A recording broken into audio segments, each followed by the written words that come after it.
What's up, Eager to Pleasers? Welcome back to another episode of the Eager to Please podcast. We've got 2 more weeks left with our topic on make-believe, and so I wanted to take a minute to share a different perspective on what we've been talking about in regards to divorce. Divorce, as Corrine and I mentioned in our chat together in a previous episode, is often a word that no one wants to talk about. In fact, that word alone and all of the stereotypical thoughts that are associated with it was the sole reason I didn't want to talk about it for the first 2 years after mine. All the shame, feelings of failure, and self-doubt crept in, and I felt so isolated because I didn't want anyone to know. But I share all of that because as much as it sucked walking through that part of my life, I've come out on the other side with a different perspective. Divorce doesn't have to be your scarlet letter. In fact, it can and should be looked at as a period of renewal. That's not to say I'm advocating for everyone to go out and get a divorce when you have this big blow-up fight, but it's a chance to sit with yourself and dig into what values are important to you. Ask yourself, what is it that you want for this life? I'm very fortunate that my ex and I are extremely cordial.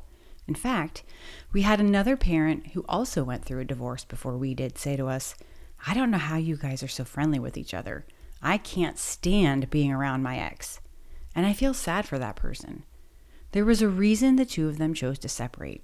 And now that they are, they should feel free to build a life that is in alignment with what they want, not holding on to baggage that isn't serving them.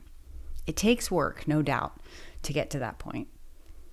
I read from a post on Mental Aspect that marriage has 6 stages. Sadly, most couples give up at stage 3. Stage 1 is the fantasy stage, where you imagine this perfect life together. Everything feels effortless, magical, and exciting.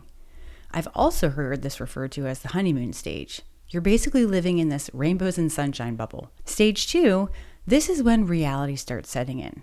The masks come off, and you and your partner start noticing flaws, habits, and old wounds about each other. So you ask yourself, can I love this person as they truly are? Stage 3 is also known as the frustration stage. I know I've heard myself say this before. This is not what I signed up for. Disagreements turn into arguments, which cut deeper and deeper, and you start to think, maybe this isn't working out after all. Then there's stage 4, which is defined as the growth stage. Instead of trying to change each other, you start to understand each other. Boundaries are respected, and love becomes a conscious choice. You're meeting your partner where they are, not where you expect them to be. Stage 5 is the true love stage. You've weathered the storms of life together, having seen each other's worst, and you still choose to stay. The bond is now peaceful, passionate, and deeply rooted. I actually see this in my older sister's marriage now that they're empty nesters. And stage 6, also known as the legacy stage. Before you know it, and without even trying, your relationship becomes an example.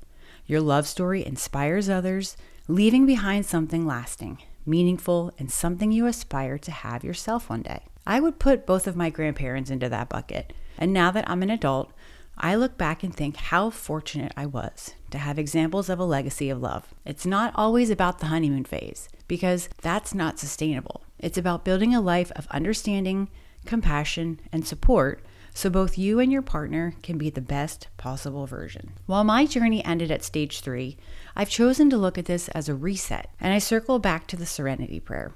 I'm letting go of the things that I can't control and focusing on the things that I can. Are you up for the challenge? Thanks so much for listening. I'll see you back here for our next episode.